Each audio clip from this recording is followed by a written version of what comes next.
예수의 이름을 소리 높여 찬송하네. 그런데 성경에 보게 되면 하나님 아버지께서 자녀된 우리들을 부르실 때에 아주 다양한 호칭으로 부르셨습니다. 그러니까 대표적으로 너는 내 양이다 라고 말씀하셨어요.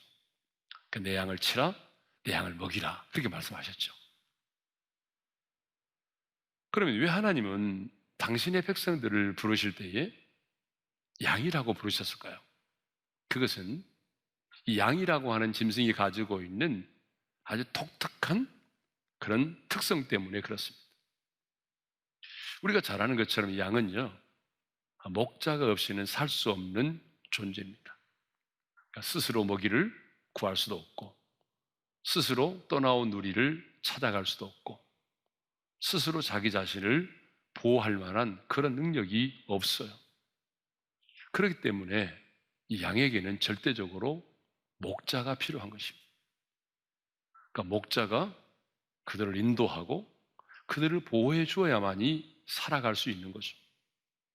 그러니까 하나님께서 하나님의 백성인 우리를 양이라고 부르시는 것은 너희는 내가 없이는 살아갈 수 없는 존재야 라고 하는 의미가 담겨져 있는 것입니다. 그런데 오늘 본문 14절을 보게 되면 하나님께서 이스라엘 백성들을 이렇게 부르십니다. 버러지 같은 너 야곱아. 버러지 같은 너 야곱아. 이 버러지라는 말의 뜻은 부패한 물질에서 생겨나는 벌레를 말하죠. 그런데 성경에 보니까요, 이 단어가 지렁이, 벌레, 구더기 등의 의미로 사용되었습니다. 그래서 여러분, 예전에 우리가 사용했던 개역 한글판에서는 뭐라고 돼 있었어요? 지렁이 같은 너 야곱아, 그렇게 돼 있었죠. 그러니까 우리는 이 말씀에 더 익숙해져 있잖아요. 하도 오랫동안 사용을 했기 때문에. 지렁이 같은 너 야곱아. 예. 그리고 표준 세번역 성경에도 보게 되면 너 지렁이 같은 야곱아, 벌레 같은 이스라엘아, 이렇게 번역되어 있습니다. 자, 버러지 같은 너 야곱아 라고 할 때에 여기서 야곱은 누구를 말하죠? 이삭의 아들인 한 개인을 말하는 것이 아니라 이스라엘 백성들 전체를 말하는 거예요. 더 나아가 예수 믿고 구원받은 하나님의 백성들을 가리키는 표현입니다. 그러니까 오늘 예수 믿고 구원받아서 새 언약의 백성으로 이 세상을 살아가는 저와 여러분들도 해당되겠죠. 그러니까 버러지 같은 너 야곱아, 이 말은 그 시대의 이스라엘 백성들에게만 주시는 말씀이 아니고 오늘 새 언약의 백성으로서 하나님의 사람으로 이 땅을 살아가는 저와 여러분에게도 주시는 말씀이 되는 것입니다. 자, 그러면 왜 하나님은 야곱을 버러지, 지렁이와 같다라고 하셨을까요? 저는 세 가지 이유 때문이라고 생각을 하거든요. 그 첫 번째 이유가 뭐냐 그러면 하나님을 떠난 인간의 모습이 버러지와 같기 때문에, 지렁이와 같기 때문에 그렇습니다. 하나님을 떠난 인간의 모습. 자, 첫째로 어떻습니까? 빛을 싫어합니다. 지렁이는 환영동물이기 때문에 빛을 싫어해요. 어둠을 좋아합니다.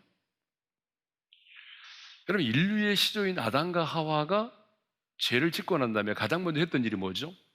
바로 하나님의 낯을 피하여 동산나무 사이에 숨었잖아요. 빛 대신 하나님의 얼굴을 피한 거죠. 네. 지렁이는 빛이 비치는 곳에 나아가면 괴롭고 힘들어합니다. 그래서 주로 지렁이는 어디서 살아요? 그늘지고 습한 것을 좋아하죠. 자, 하나님을 떠난 우리 인간들의 모습이 어떻습니까? 빛을 싫어합니다. 빛 가운데 거하는 것을 싫어해요. 예를 들면 하나님의 얼굴을 구하고 하나님을 예배하고 하나님을 찬양하고 그분 앞에 기도하고 아름다운 성도의 교제를 나누고 봉사와 섬김을 사는 것, 섬김의 삶을 사는 것 싫어하죠. 그러니까 지렁이는 빛을 싫어해요. 어둠 가운데 있는 걸 좋아해요. 어둠 가운데 있는 걸 좋아한다, 이 말은 무슨 말이겠습니까? 죄 짓는 것을 좋아한다는 얘기죠. 예? 죄 짓는 걸 좋아하죠. 그런데 더 분명한 한 가지 사실은 그 죄는 하나님과 멀어지게 만든다는 거죠. 그럼에도 불구하고 사람들은 빛을 싫어해요. 어둠 가운데 있기를 좋아해요. 이 지렁이처럼 빛을 싫어하고 어둠 가운데 있기를 좋아합니다. 그런데 바로 이 모습이 하나님을 떠난 인간의 모습이다, 그 말이에요. 또 하나님을 떠난 인간의 모습이 뭐예요? 밟히면 꿈틀거린다는 거예요. 지렁이는요, 평상시에는 가만히 있다가도요, 사람이 발로 딱 밟으면 어떻게 하던가요? 꿈틀거리죠. 예? 그런데 성경을 보게 되면 지렁이 같은 삶을 산 사람이 있어요, 대표적으로.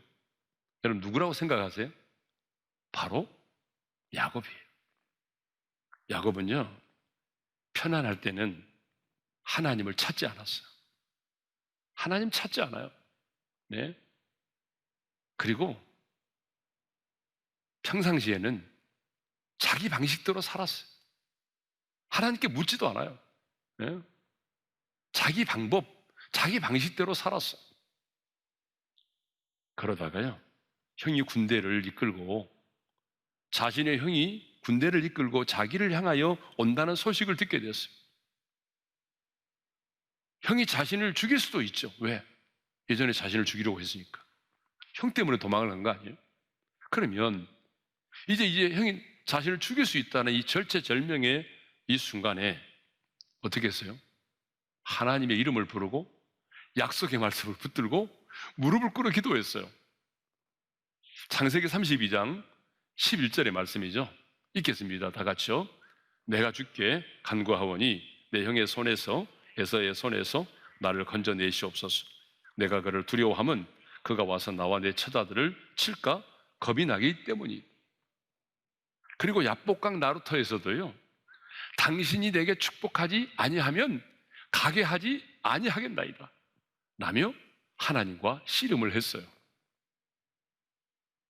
그런데 여러분, 우리의 모습이 야곱의 모습과 같지 않아요? 우리도 평상시에는 하나님을 별로 안 찾죠. 잘 나갈 때는 여러분 하나님 얼굴을 구하지 않아요. 그냥 평상시에는 하나님께 묻지도 않고 그냥 내 방식대로 사는 거예요. 예? 그러면서 점점 하나님과 멀어지죠.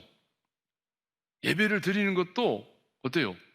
형식적으로 드리고, 예배를 드린 횟수도 점점 작아지고 줄어들기 시작하죠. 기도를 드려도 간절함이 없죠. 헌신, 봉사, 섬김의 삶을 살지도 않아요. 그렇게 살다가 갑자기 내 인생 가운데 위기의 순간이 다가오면, 고난이 다가오면, 내 인생 가운데 태풍이 휘몰아치면 어떻게 하던가요? 이제 그 절체절명의 순간에 하나님의 얼굴을 구하죠. 안 하던 새벽 기도를 하게 되죠. 예? 안 나오던 금요 기도를 나오게 되죠. 그리고 금식도 하면서 기도하며 부르짖어 기도합니다. 고난을 당하고 인생의 이 길을 만나면 꿈틀거리면서 하나님을 찾습니다. 또 하나님을 떠난 인간의 모습이 뭐죠? 자, 힘과 능력이 없다는 거야. 여러분, 지렁이는요, 뼈가 있어요, 없어요? 없어요. 연체동물이잖아요. 날카로운 이빨도 없어요. 사나운 팔톱도 없어요. 잽싸게 도망갈 수 있는 다리도 없어요. 그러므로 자신을 해치려는 자가 나타나면 그저 꿈틀꿈틀거리다가 밟혀 죽거나 잡혀 먹임을 당하는 게 지렁이에요. 이렇게 지렁이는 연약해서 원수와 싸워서 승리할 수 있는 힘과 능력이 없어요. 그런데 여러분, 하나님의 품을 떠난 우리 인간의 모습이 그거 아니에요? 여러분, 여러분의 힘으로 하늘의 공중 곳에 잡은 자를 물리칠 수 있어요? 여러분 자신의 힘으로 이 세상을 이길 수 있어요? 여러분 자신의 힘과 능력으로 죄와 죽음의 문제를 해결할 수 있어요? 없잖아요. 우리는 굉장히 강한 것처럼 보이지만 질그릇과 같이 연약한 존재예요. 맘만 먹으면 무엇이든지 할 수 있는 것처럼 보이고 굉장히 우리가 지혜로운 것 같지만 사실은 5분을 알지 못하는 연약한 인생이에요. 지금 보세요. 눈에 보이지 않는 이 10억 분의 1에 해당되는 이 바이러스 하나를 해결하지 못해가지고 이렇게 우리가 막 마스크를 써야 되고 이렇게 사람도 만나지 못하고 가게 문을 닫아야 되는 이런 고통 가운데 있잖아요. 네? 자, 왜 하나님이 버러지와 같은 너 야곱이라고 부르셨을까요? 두 번째 이유입니다. 두 번째 이유는 당시 포로된 이스라엘 백성들의 모습이 바로 이 꼭 버러지와 같았기 때문에 그래요. 자, 이스라엘 백성들이 지금 바벨론에 끌려와서 포로 생활을 하고 있는데 그들이 지금 이 바벨론의 세력을 물리칠 수 있습니까? 그들 스스로가 바벨론을 정복하고 그들 스스로의 힘으로 예루살렘으로 돌아가서 무너진 성벽을 재건하고 성전을 회복할 수 있습니까? 없잖아요. 네? 뿐만 아니라 바벨론의 포로로 끌려온 이스라엘 백성들은 사실 사람 취급을 받지 못했어요. 벌레 같은 취급을 받고 살았다고요. 여러분 한번 생각해 보세요. 전쟁에서 포로로 끌려온 사람들을 누가 존중하고 인격적으로 대해 줄 수 있겠습니까? 네? 그래서 시편 137편을 보게 되면 바벨론에서 포로 생활하던 사람들의 그 이스라엘 백성들의 탄식이 시편 137편에 기록되어 있어요. 여러분, 우리 민족이 굉장히 흥이 많은 민족이잖아요. 그러니까 노래방이 잘 되잖아요. 전 세계적으로 노래방이 이렇게 잘 된 데는 우리나라밖에 없어요. 그러니까 우리 민족이 굉장히 흥이 많은 민족이거든요. 네. 그런데 이스라엘 백성들도 굉장히 흥이 많은 민족이에요. 그런데 이들이 이제 바벨론 강가에 모여 있잖아요. 그런데 2절에 보니까요, 수금을 버드나무에 걸어두었대요. 자, 2절의 말씀을 보겠습니다. 다 같이요. 그 중에 버드나무에 우리가 우리의 수금을 걸었나니.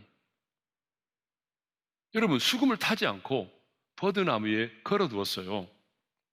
왜 수금을 타지 않고 버드나무에 걸어두었을까요? 이건 뭘 의미하죠? 수금을 탈 그런 분위기가 아니다 이거예요. 지금 노래를 부를 분위기가 아니다 그거예요, 지금. 그렇죠? 그런데 시편 137편 3절을 보게 되면요, 자신들을 예루살렘에서 사로잡은 자, 그러니까 우리를 포로로 잡아온 그 바벨론 사람들이 자신들의 흥을 돋도록 하기 위해서 자신들을 위해서 노래를 부르도록 강요했다는 거예요. 여러분, 시편 137편 3절을 한번 보겠습니다. 다 같이요. 이는 우리를 사로잡은 자가 거기서 우리에게 노래를 청하며 우리를 황폐하게 한 자가 기쁨을 청하고 자기들을 위하여 시온의 노래 중 하나를 노래하라 함이로다. 아니, 노래를 부르고 싶지 않는데, 수금을 타고 싶지도 않는데 그들이 자신들을 위해서, 자신들의 기쁨을 위해서 노래를 부르도록 강요했다는 거죠.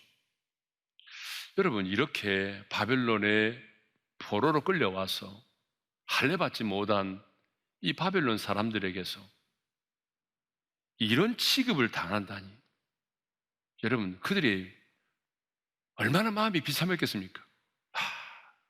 우리는 사람이 아니구나. 정말 우리는 벌레 같구나. 이곳에 와서 사람 취급도 받지 못하는구나, 이거. 여러분, 자신들 스스로가 이렇게 포로 생활을 하다 보니까 자존감이 많이 낮아져 있었거든요, 그동안에. 자존감이 많이 낮아져서 열등감에 사로잡혀 있는데, 이 바벨론의 주민들과 또 여러 민족들로부터 이런 벌레 같은 취급을 당했으니까 얼마나 기분 나빴겠어요. 여러분, 그들이 포로 생활을 하면서 이방인들로부터 끊임없이 들었던 말이 있어요. 사람들만 만나면, 이방 사람들을 만나면 꼭 그들이 했던 말이 있단 말이에요. 그게 뭔지 알아요? 왜 너희가 믿는 하나님은 너희를 도우시지 않아? 너희가 믿는 하나님이 살아계신다면 어떻게 이곳까지 포로로 끌려왔어? 지금이라도 늦지 않았으니까 너희가 믿는 하나님대로 구원해 달라고 한번 해봐. 우리도 이참에 너희가 믿는 하나님이 어떻게 너희를 위하여 일하시는지 한번 보자. 여러분, 이런 비난과 조롱을 들을 때에 그 마음이 어떠했겠어요? 아마 직장생활 하시면서 믿지 않는 가정에서 믿지 않는 사람들로부터 이런 비난과 조롱을 들으신 적이 있을 거예요. 자, 세 번째로, 왜 하나님은 당신의 택한 백성들을 버러지 같은 야곱이라 부르셨느냐? 그것은요, 자신이 철저하게 버러지와 같고 지렁이와 같이 연약하고 무능하고 보잘것이 없는 그런 존재임을 깨달아야 하나님의 은혜를 깨달아 알 수 있다는 거예요. 여러분, 찬송가 143장 1절에 이런 가사가 있어요. 옛말인가? 날 위하여 주 돌아가셨나?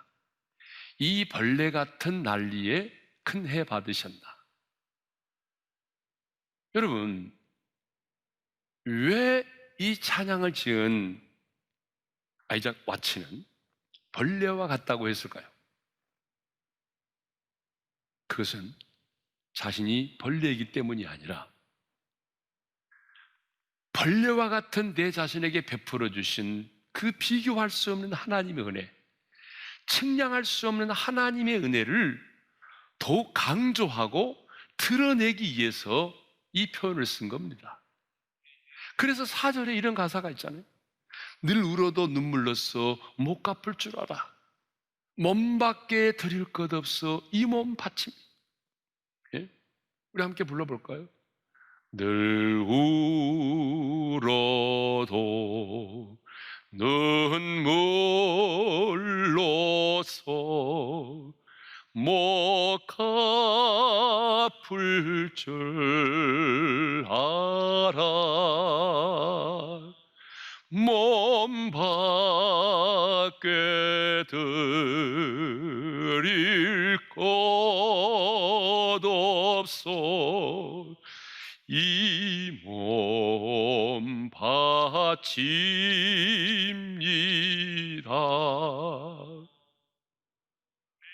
자신이 벌레가 아니라 벌레 같은 내게 베풀어 주신 비교할 수 없는 하나님의 은혜가 너무 크기 때문에 이렇게 지금 자신을 벌레와 같다라고 표현을 한 것입니다.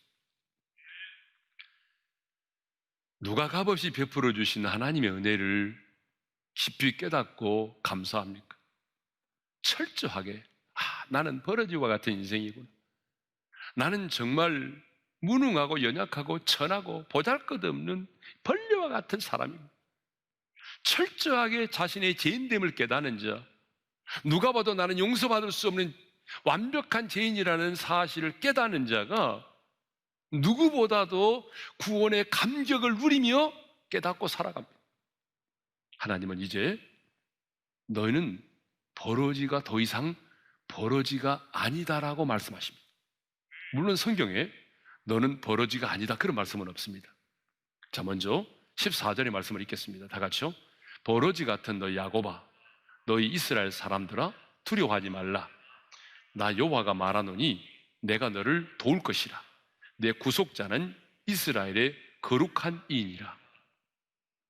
여러분, 이 말씀을 보게 되면 우리 하나님도 포로된 이스라엘 백성들을 향해서 너는 버러지다, 너는 지렁이다 라고 말씀하지 않았습니다.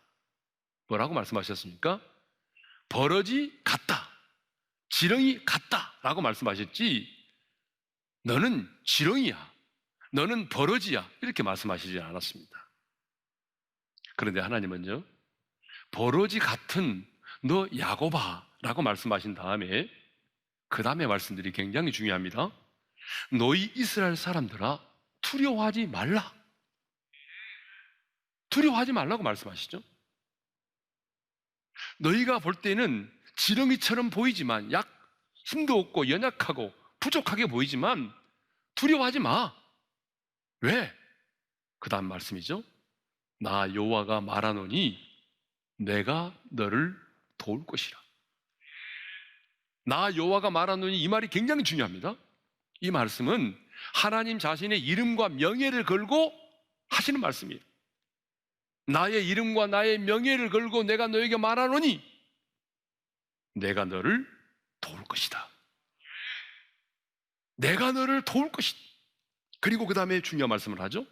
내 구속자는 이스라엘의 거룩한 이니라. 무슨 말입니까? 내가 너희를 바벨론의 압제에서 구원해 낼 것이다. 나의 이름과 나의 명예를 걸고 내가 너희에게 말한다. 내가 너를 반드시 도울 것이다. 그리고 내가 너희를 저 바벨론의 압제에서 구원하여 낼 것이다. 그러니까 여러분, 결국 이 말씀은 뭐예요? 너는 결코 지렁이가 아니다. 너는 결코 버러지가 아니다. 왜? 내가 너를 도우면 너희는 힘이 없고 나약한 자가 아니라 저 바벨론도 물리칠 수 있고, 그리고 독수리처럼 하늘을 날아올 수 있다. 내가 너를 도우면 세상이 감당할 수 없는 사람이 될 수 있다. 그런 얘기죠. 그러니까 결국 이 말씀은 너는 결코 지렁이가 아니야. 너는 결코 버러지가 아니야. 그런 말입니다. 네 자신은 지렁이와 같다고 말하고 또 주변의 사람들도 너를 향해서 벌레 같다고 말하지만 너는 결코 지렁이가 아니다는 얘기입니다. 왜냐하면 지렁이와 같이 연약하고 보잘것없고 싸워서 이길 만한 힘과 능력이 없지만 내가 너와 함께하여 내가 너를 도울 것이기 때문에 너는 지렁이가 아니다라고 하는 것입니다. 그렇습니다. 우리는 버러지와 같은 존재가 아닙니다. 하나님의 징계로 인하여 고난을 당한다 할지라도 우리는 벌레만도 못한 아무런 가치도 없는 그런 존재가 아닙니다. 세상 사람들이 넘어진 나를 향해서 손가락질을 하고 비난을 하고 사탄이 참소를 해도 우리는 버러지가 아닙니다. 여전히 하나님은 나의 하나님이시고 여전히 하나님은 의로운 오른손으로 나를 붙드시고 나와 함께 하시며 나를 도우실 것입니다. 나 여호와가 말하노니 내가 너를 도울 것이라. 내가 내 자신에게 실망하고 고통 가운데서 눈물을 흘리고 있을 때도 주님은 여전히 변함없이 나와 함께 하십니다. 사랑하는 성도 여러분, 이제 여러분은 결코 버러지가 아닙니다. 여러분 자신의 눈에는 내가 너무 약하고 추하고 아무 쓸모도 없는 지렁이처럼 버러지처럼 보일지라도 하나님의 눈에는 여러분은 지렁이가 아닙니다. 버러지가 아니에요. 하나님의 눈에는 하나님의 사랑하는 아들입니다. 왜냐하면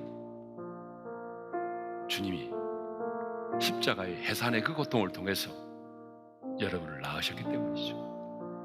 그리스도 안에서 하나님의 생명으로 다시 태어난 새로운 피조물이기 때문입니다. 누가 뭐라 해도 당신은 버러지가 아닙니다.